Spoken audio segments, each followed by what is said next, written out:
Boa tarde, meus queridos irmãos. Sejamos nós todos bem-vindos à Seara de Jesus. Hoje é a nossa 7ª aula do curso Básico 1, preparatório. Nós estamos aqui em maio de 2020.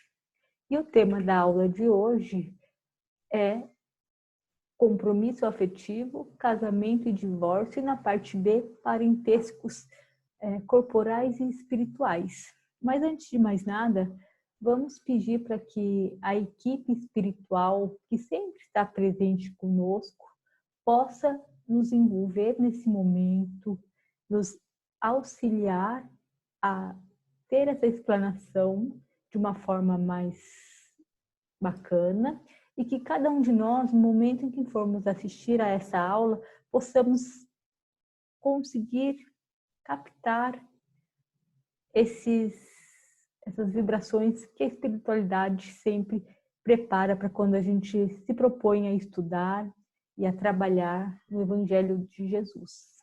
Então, vamos à nossa aula de hoje. E antes da gente entrar efetivamente na parte de casamentos, é importante a gente começar um pouquinho antes e entender o que é a história da sociedade, a civilização, os aspectos sociais. Então, a partir do momento em que saímos do reino animal e entramos no reino hominal, que é o dos homens, e começamos a ter um livre-arbítrio, começamos digamos que sozinhos, no sentido de que a gente ainda não tinha convivência, era o instinto que prevalecia. E o nosso principal objetivo nesse período era o quê? Saciar a fome e os desejos mais primitivos, como no caso a procriação, reprodução, que a gente vai ver um pouquinho mais na frente, da onde vem esses instintos. A partir que o homem melhora um pouquinho, progride um pouquinho mais, começa o quê? A aparecer os sentimentos. E aí o instinto vai ficando um pouquinho de lado, e aí começam as primeiras formações das famílias. O homem, pelo porte físico, saía para caçar, e a mulher ficava em casa, na caverna, naquele tempo, cuidando da prole. Então, esse é o nosso começo. É claro que tudo isso é só uma pincelada para que a gente entenda depois como surgem as relações, que nem não surgem de uma forma direta, é todo um progresso. Como a gente ouve muito falar aqui na Seara, as leis da natureza, elas dão passos lentos, passos curtos, para que a gente alcance a evolução de modo seguro. E aí, a partir do momento em que o homem consegue ter um pouquinho mais de intelectualização e de conhecimento, ele consegue plantar. Antes ele precisava ter uma vida nômade, porque ele caçava os alimentos ali, a parte da carne, das frutas e legumes que lá existiam, e tinham que partir para outro lugar, porque naquele lugar havia acabado. Quando ele começa a ter um entendimento de que ele pode sim plantar e colher, ele pode fixar então uma residência. E aí neste momento já começa o quê? O desenvolvimento de uma sociedade, para que mais pessoas possam viver no mesmo local. Então, já temos aí um princípio mais evoluído do que é a sociedade que hoje a gente está inserido. É claro que neste progredir, a gente vai lentamente, então as faculdades que nós temos precisam ser o quê? Relacionadas com outros, porque o conhecimento que o outro traz talvez seja aquele que eu precise. E aquele que eu tenho auxilia para que o irmão do lado possa aprender. Então, quando Kardec questiona se o homem poderia viver sozinho, falam que não, que isso seria um retrocesso, que nós fomos feitos para quê? Para viver em sociedade. E pouco a pouco a gente vai desenvolvendo as nossas habilidades e faculdades de interação entre nós e o outro, que é tão importante para a nossa própria evolução e para a evolução do planeta em geral. Aí a gente tem que entender assim, será que nesse tempo em que os homens estavam lá nas cavernas, ou nesse princípio de sociedade, existia algum tipo de ato religioso ou civil para determinar que um homem e uma mulher, ou dois seres, enfim, se unissem em uma forma de um relacionamento? E aí a gente vai precisar voltar um pouquinho e entender que existem dois tipos de lei. As leis divinas ou naturais, que aí a gente vai ter a lei da adoração, do trabalho, reprodução, conservação, de destruição, que são leis o quê? São imutáveis, porque ela veio lá do tempo do... são criadas por Deus. E essas leis, elas estão aonde? Como o homem lá atrás, no seu primitivismo, podia saber do conhecimento dessas leis? Essa lei, ela está escrita na nossa consciência.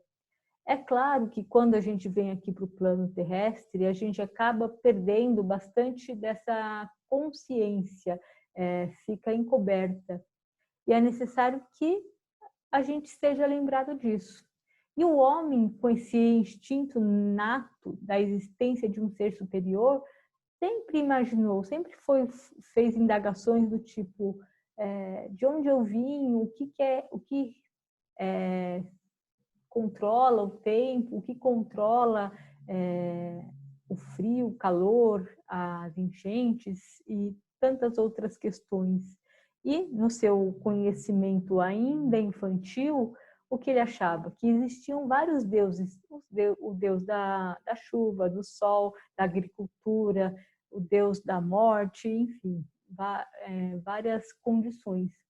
Mas já dentro dele havia o princípio de que algo maior do que ele, do que o todo ali, poderia prevalecer. E lá, um pouco depois, passando o tempo, chega Moisés para nos relembrar da existência de um único Deus, do monoteísmo, dessa herança que a gente tem na nossa consciência, mas que era confusa. E aí a gente vai compreender que Deus é o que gera, que cuida, que cria tudo, e as suas leis, então, portanto, não são imutáveis. Nós não temos a capacidade de transformá-las. E a outra lei, que é bem importante, são as leis humanas ou civis. Por que elas são importantes? Elas são criadas por nós, seres humanos, da necessidade do quê? Do costume em que a gente vive, da região em que nós estamos, da forma que a gente tem, a cada momento em que a gente evolui um pouquinho moralmente, a gente consegue alterar e melhorar essa lei com o intuito do quê? De aos poucos nos aproximarmos das leis divinas e imutáveis. É claro que nós, seres humanos, somos incapazes de chegar a essa perfeição, mas através da nossa melhora na condição moral, a gente vai alterando essas leis, e por isso a característica principal é que elas são mutáveis, e devem ser assim, porque na concepção de um universo tão grandioso, cheio de seres individuais, a cada tempo, a cada momento e cada etapa da evolução, nós teremos que fazer um progresso diferente. Moisés trouxe lá, no início, os 10 primeiros mandamentos, que esses sim eram os mandamentos de Deus. Mas ele viu a necessidade de criar outros tantos mandamentos, como ele chamou, mas que na verdade eram leis civis, também para organizar aquela sociedade bastante rude, quanto à questão da higiene, a questão da educação, a questão de você não roubar o seu próximo, enfim, uma forma do quê? De colocar o mínimo de civilidade, e através do quê? Dessas leis, que naquele momento precisavam ser duras, rígidas, e como um Deus punitivo por trás, para quê? Para que esse povo seguisse essas orientações. Então, a gente vai lembrar no decorrer desta aula que nós temos as leis divinas de Deus e as leis humanas que o homem cria, e a importância de cada uma delas. E aí a gente se pergunta, Então, lá atrás, será que havia realmente algum tipo de cerimônia religiosa ou civil para determinar que havia um relacionamento, havia um casamento entre dois seres? É claro que não, porque naquele tempo o que prevalecia era o quê? O seu instinto e a afeição. Então, quando eles se aproximavam de outra pessoa, eles criavam laços, assim como a gente vê em muitos animais que no decorrer da existência são monogâmicos e ficam lá com seu parceiro por toda a sua existência, né? Então, isso já é uma característica que já vem embutida em nós. É claro que com o livre-arbítrio a gente pode fazer escolhas diferentes. Casamento. Kardec, ele foi muito perspicaz quando ele pensou nesse assunto, porque é muito comum a gente falar assim, um casamento entre um homem e uma mulher. A gente foi criado nisso, a religião nos colocou isso, e a gente vai ver na questão 695 do Livro dos Espíritos, que ele faz a seguinte pergunta: o casamento quer dizer a união permanente de dois seres? É contrário à lei natural ou à lei de Deus? E aí a gente já vê uma diferença entre você colocar a união entre homem e mulher e ele coloca dois seres. Por quê? Sabe que não existe uma única forma de relacionamento, uma única forma de família. Hoje a gente já consegue ter uma compreensão melhor das relações homoafetivas que são importantes e sempre existiram. Então, Kardec já coloca disso, entendendo que o espírito, quando a gente começa a estudar o livro dos espíritos e toda a doutrina, a gente sabe que o espírito ele é assexuado. Nós hoje estamos aqui numa condição de homem ou de mulher, porque precisamos dessa experiência, mas ao retornar à pátria espiritual, nós não precisamos necessariamente ter esta formação. É uma necessidade que a gente precisa aqui para evoluir. Ora com o corpo masculino, ora com o corpo feminino. E é claro que nesse contexto todo, a experiência vai ser sempre muito útil. E qual foi a resposta dos espíritos sobre essa união de dois seres, sobre a relação casamento? O casamento é um dos primeiros atos de progresso da sociedade humana. A abolição do casamento seria um retorno à infância da humanidade. Então, o que a gente vê? Que assim, o casamento, a ideia de você criar, no contexto religioso, ter um ritual, no contexto civil, ter um documento, é sim um ato que já nos mostra que nós evoluímos. Por quê? Nos preocupamos com o outro, nos preocupamos com a parte também financeira, porque quando a gente fala em casamento civil, a gente também está organizando a questão financeira, monetária, as questões legais para que o outro e nós mesmos acabemos sendo, de algum modo geral, protegidos na parte material, enfim.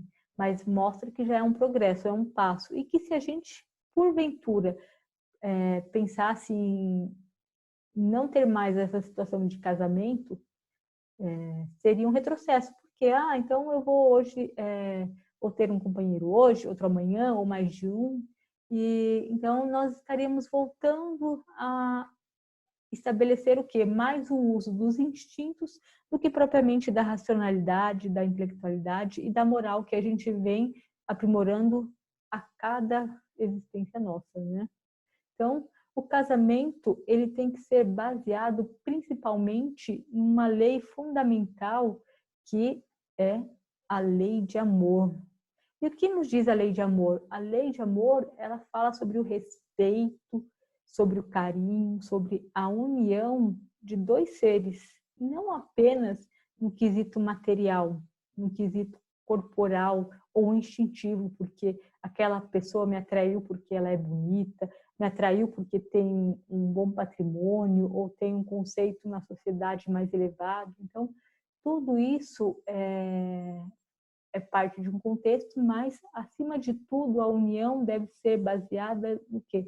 Nos princípios da lei de amor. É claro que dentre as leis que aí existem nesse relacionamento, tem a lei da reprodução, que é necessária porque o homem precisa, sim, progredir e também reproduzir. Então, o ato da reprodução também é uma lei divina e necessária para a nossa evolução. No casamento, que é de ordem divina, é a união dos sexos para operar a renovação dos seres que morrem, mas as condições que regulam essa união são de ordem tão humana. Isso a gente vai encontrar no Evangelho segundo o Espiritismo, capítulo 22, item 2. O que quer dizer? Que, é claro, a gente tem, sim, o amor, as necessidades, e o que vai regular, organizar ali como vai ser feita essa vivência, vão ser o quê? As leis humanas que estão ali persistentes naquele momento em que nós estamos vivendo. Se a gente olhar para o passado, a gente vai ver como eram os relacionamentos anteriores e vai ver que sempre que há uma evolução, sim, no modo da gente se relacionar como casal, como família e como sociedade. Aí a gente entra numa questão, casamento por amor, casamento arranjado.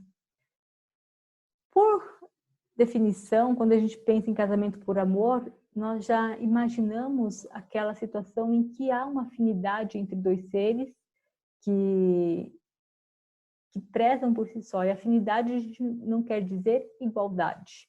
A gente quer dizer que existe sim um carinho, que existe uma reciprocidade entre os seres e que eles estão dispostos ali a compartilhar momentos de aprendizado, momentos de dificuldade e momentos de alegria juntos. Esse deveria ser o conceito primordial do casamento. Mas é claro que ainda aqui, nesse planeta que é de provas e expiações, a gente ainda encontra muitas dificuldades por questões do nosso próprio livre-arbítrio e de escolhas feitas que às vezes não são tão bacanas. E aí a gente entra numa coisa que era muito comum, que são os casamentos arranjados. O que seriam isso?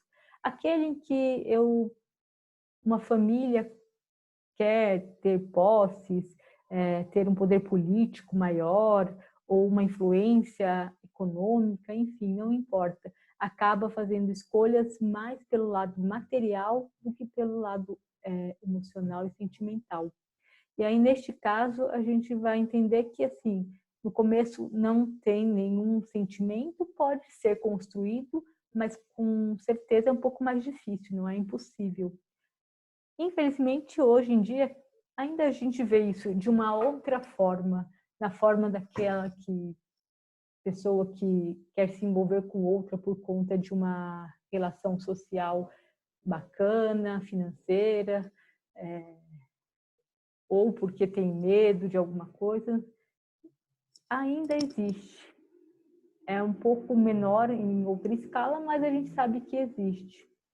Mas que a gente entenda que o objetivo da progressão é que os relacionamentos, eles dia a dia possam se basear mais na lei do amor, na lei do carinho, na lei da afeição entre seres, do que propriamente nas escolhas materiais que a gente acaba muitas vezes nos apegando, né?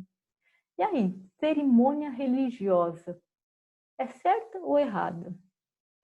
A gente sabe que a religião, ela é um princípio muito importante para o nosso progresso moral. A gente viu no começo da aula falando que cada um de nós já vem com a consciência de que existe algo maior, de que existe sim um ser que vai nos conduzir, que nos programa, nos organiza, nos cria e que existem leis a serem seguidas. A gente sabe o que é certo e o que é errado e muitas vezes a gente acaba optando por escolher o que é mais cômodo. E a religião tem o quê? O intuito de nos fazer relembrar de tudo isso. Então, as religiões, quando a gente olha para o seu princípio fundamental, são muito bonitas, porque elas trazem essa lembrança, elas trazem essa oportunidade de a gente fazer escolhas mais assertivas, mas é claro que cada um ao seu tempo criam situações impróprias. Moisés, quando foi ao monte e foi fazer as 10 leis lá, que ele ficou em isolamento, precisou de um tempo para fazer essa psicografia, quando voltou, a sua comunidade já tinha feito um bezerro de ouro e estavam fazendo adoração àquele objeto. E ele falou, gente, não é assim, não é este o caminho. Demonstrando o quê? Que nós, de algum modo, às vezes, deturpamos o que nos é pedido. Muitas vezes não por vontade ou por querer, mas é pelo fato de fazer isso por muito tempo e acabar ficar ali sendo bastante incrustado no nosso dia a dia. Então, as religiões, é claro, cada uma delas, do seu jeito, da sua forma, colocam sim que o casamento é importante e que existe um ritual para confirmar aquela união. No catolicismo tem um casamento na igreja, em outras religiões, outros rituais, os quais a gente não deve de forma alguma criticar ou recriminar, porque cada um está fazendo aquilo que acha que é certo. Agora, e no espiritismo, existe algum ritual? Por exemplo, eu vou me casar e aí eu vou lá, converso com o dirigente, vai ter uma cerimônia, uma bênção? Não. A gente sabe que no espiritismo não existe nenhum ritual, tanto no casamento como batizado ou qualquer outra situação em que será necessário a bênção de alguém para nos dizer que nós estamos no caminho certo. O mais importante que o espiritismo vem nos trazer é o quê? É que a gente tenha consciência daquilo que a gente esteja fazendo, seja na criação de um filho, na união entre dois seres para viver em comunidade, que a gente consiga estabelecer e praticar as leis que o nosso Pai nos deu e que Jesus veio nos mostrar. Então, para o Espiritismo não há nenhum ato religioso para celebrar cerimônias de casamento ou de união.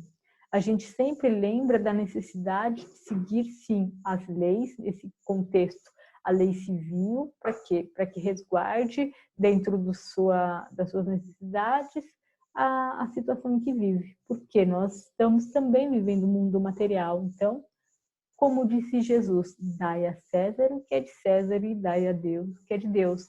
E o que neste caso seria esse dar a César? É saber da importância de seguir as leis que a gente tem aqui prescritas no mundo físico, no mundo humano. E aí, depois que a gente entende um pouquinho sobre a ideia da união, do casamento, das afeições, a gente tem a pergunta básica sobre divórcio e indissolubilidade do casamento.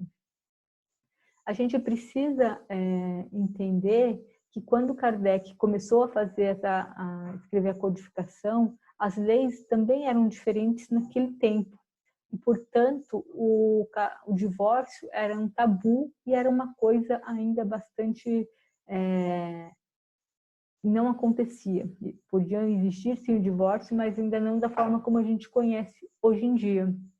E aí tem uma passagem que a gente vai ver que o divórcio já começa a acontecer, já existe desde todo sempre, porque as afeições nem sempre acabam dando certo. E aí, uma pergunta que os fariseus fizeram a Jesus é permitido a um homem devolver sua mulher por qualquer coisa que seja?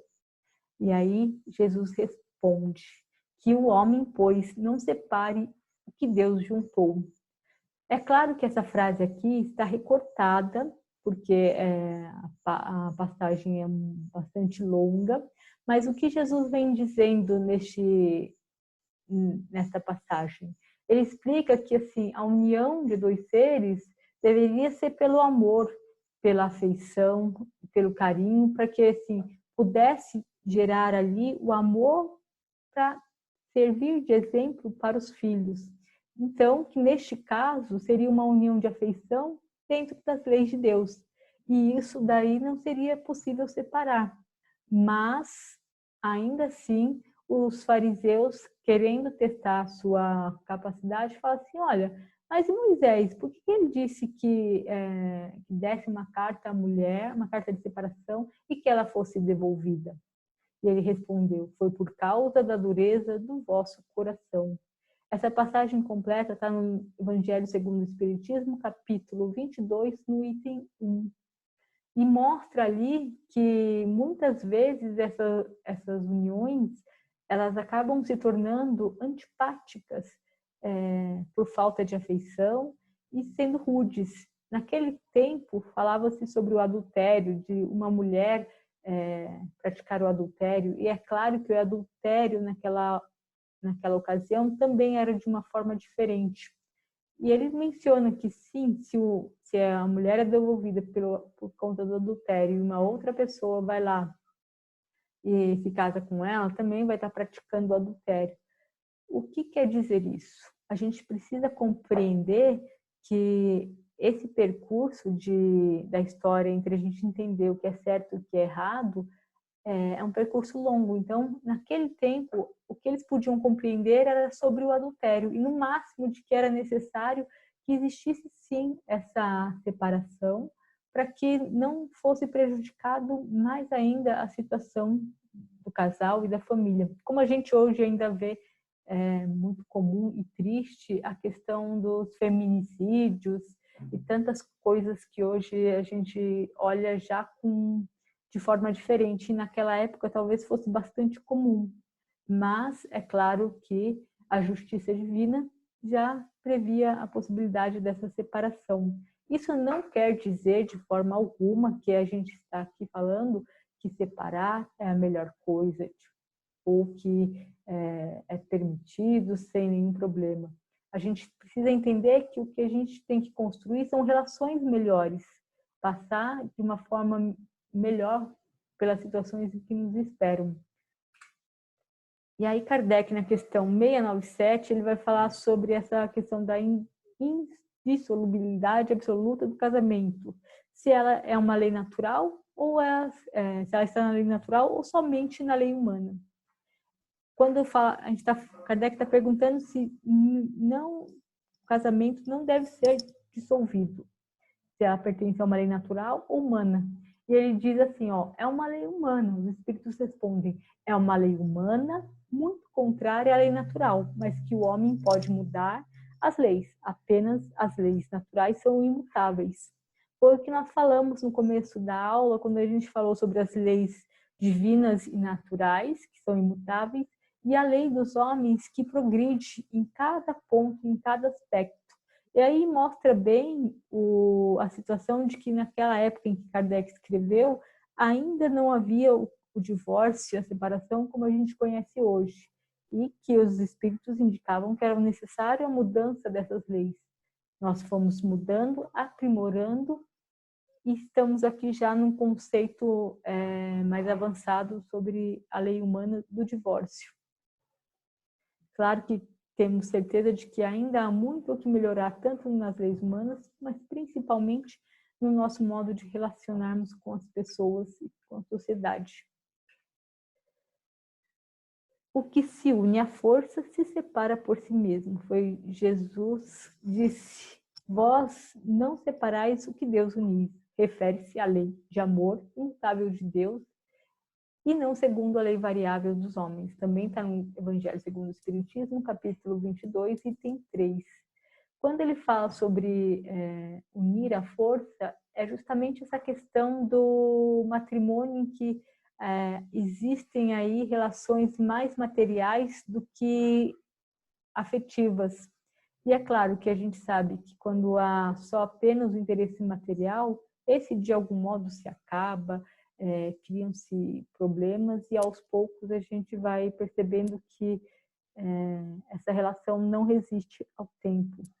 Quando Jesus refere-se ao que Deus uniu, ele está mencionando o quê? Sobre o amor que existe de fato entre dois seres. E aí a gente vai aprender um pouquinho ali na frente, na parte dos parentescos e laços espirituais e nos laços corporais.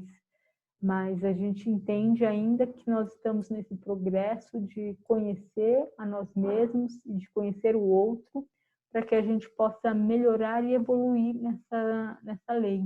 Então, sobre a indissolubilidade do casamento, hoje a gente já vê que ela é falsa, que existe sim a necessidade, muitas vezes, de separar aquilo que já não está junto, porque se a pessoa... as pessoas vivem brigando, vivem num contexto de violência. Vale a pena? Será que Deus ia querer que a gente vivesse desta forma?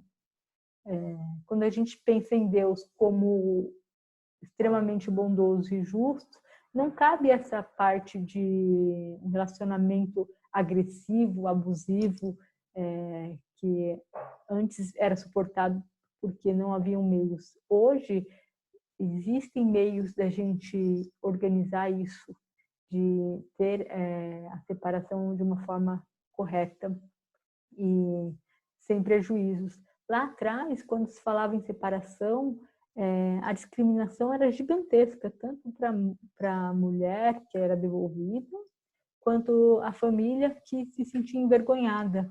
Assim como ainda hoje nós temos muito preconceito sobre várias questões, essa do casamento é uma delas, né, da separação.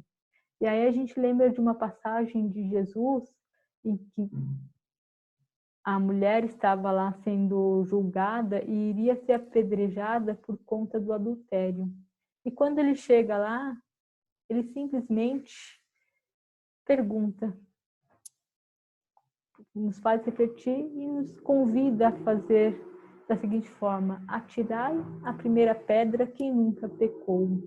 E desta forma, cada um daqueles irmãos que estavam prontos para apedrejar aquela moça acabou se retirando. E o convite que Jesus faz é: vá e não peques mais. Então, o que ele nos faz? Refletir que todos nós temos aqui dificuldades, temos as nossas falhas, e que nós não temos o direito de, por isso, julgar o outro. E pouco a pouco essas questões vão sendo organizadas na forma de leis humanas, para que a gente comece a realmente praticar as leis morais, as leis divinas. Agora a gente vai entrar na parte B, que é o parentesco corporal e espiritual. Acho que todo mundo aqui já teve aquela sensação, a gente encontra alguém, acaba de conhecer e fala: nossa, caramba, parece que eu já te conheço há tanto tempo. E outras vezes a gente tem a sensação de que aquele parente próximo da gente, com o qual a gente já vive há muito tempo, não faz parte da nossa família, do nosso convívio. Por que será? O que acontece como se explica essas sensações?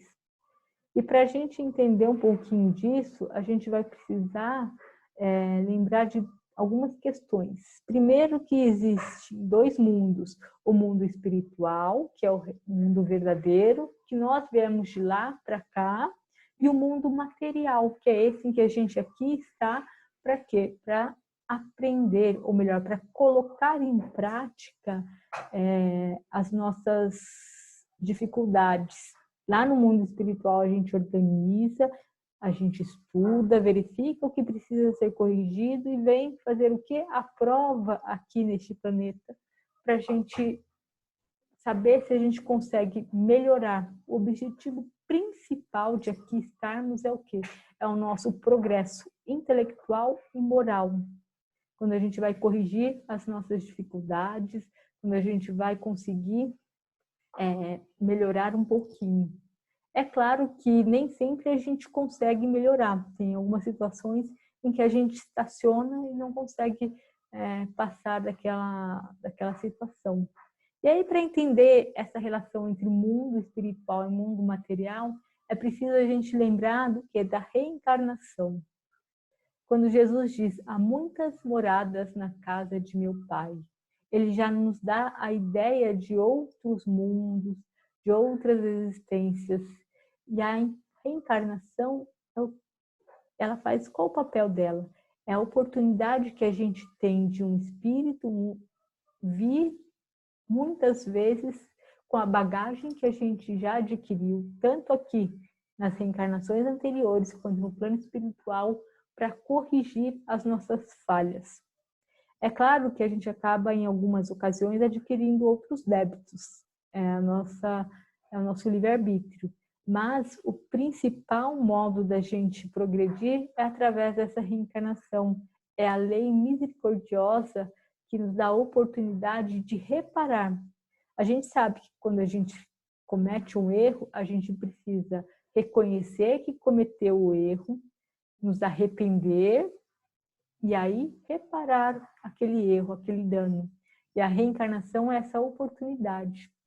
E aí Jesus diz, ninguém verá o reino de Deus se não nascer de novo. Mostrando que é necessário que a gente volte várias vezes, quantas forem necessárias para que o nosso progresso possa acontecer e a gente, pouco a pouco, nos aproximando do que é o verdadeiro conhecimento de Deus. A gente tem, sim, a lembrança, a gente tem o conhecimento, mas a gente ainda está muito longe de conhecer, de fato, as coisas divinas. Mas todos nós aqui nessa grande escola que é o planeta Terra, estamos na mesma fase do quê? De aperfeiçoamento, para que a gente possa, através do nosso burilamento, melhorar e progredir. Agora, principalmente nessa fase em que a gente se encontra, em que temos o isolamento social, a gente vai percebendo que muitas vezes a gente não tinha noção do tamanho que é, qual a importância que tem a convivência familiar. E ficar dentro de casa com o seu familiar mais próximo tem sido um desafio, porque a gente de fato vai conhecer o outro e conhecer a nós mesmos ali naquela situação. E mais do que nunca é o convite que é feito a todos nós a colocar em prática os nossos ensinamentos morais, religiosos, filosóficos, para suportar essa jornada agora. E talvez a próxima, que será da solidariedade, que já acontece agora e é necessária para que uns ajudem aos outros nessa dificuldade, tanto moral quanto financeira, que vai acontecer e está acontecendo no planeta. Então, mais do que nunca, a gente vai começar a entender um pouco mais do que são as relações corporais e espirituais, vivendo intensamente isso no dia a dia.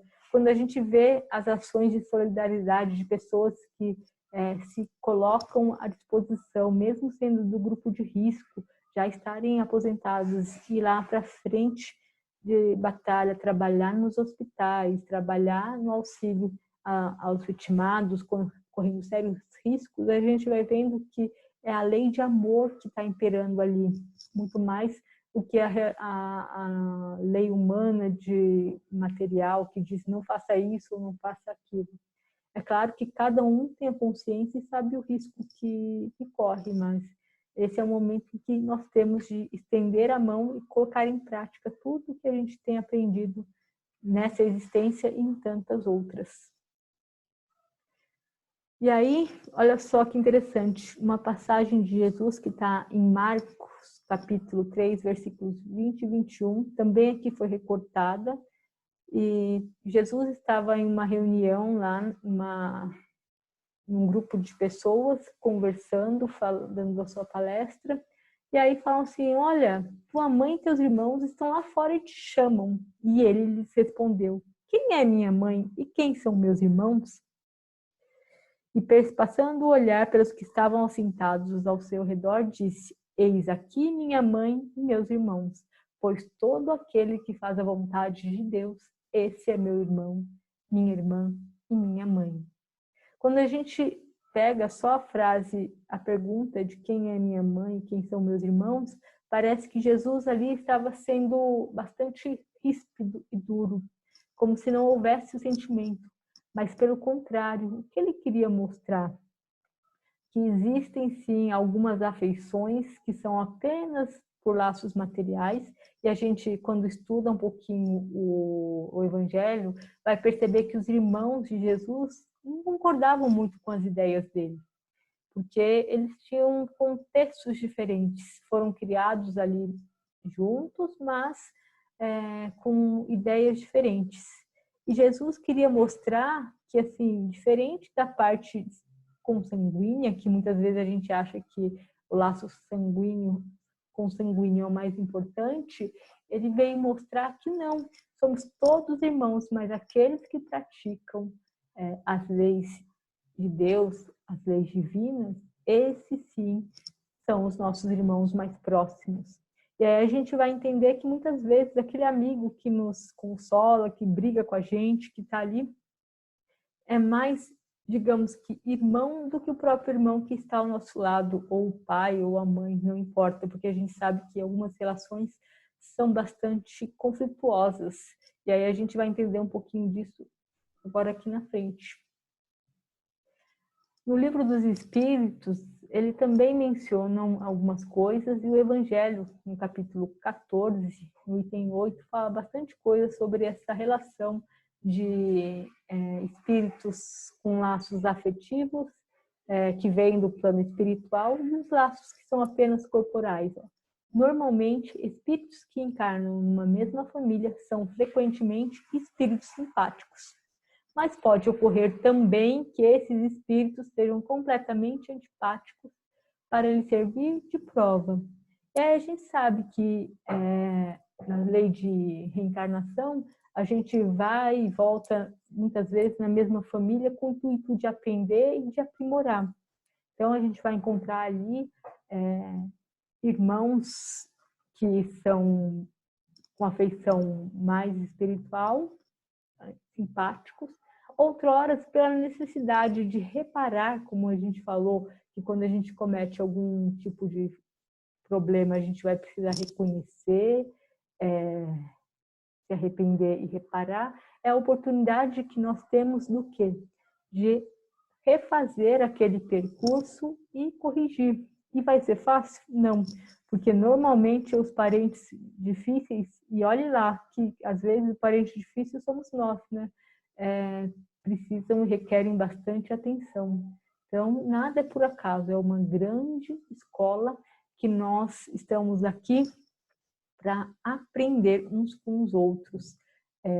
Ora, nós estamos aqui como homens ou mulheres, como pai, como filho, como neto, como avô, não importa. Mas o objetivo é sempre aprender. Os verdadeiros laços não são da consanguinidade, mas os da simpatia e da comunhão de pensamentos. Então, a gente tem todo um capítulo explicando sobre essas uniões e as possibilidades que a gente tem de fazer melhor, de fazer diferente.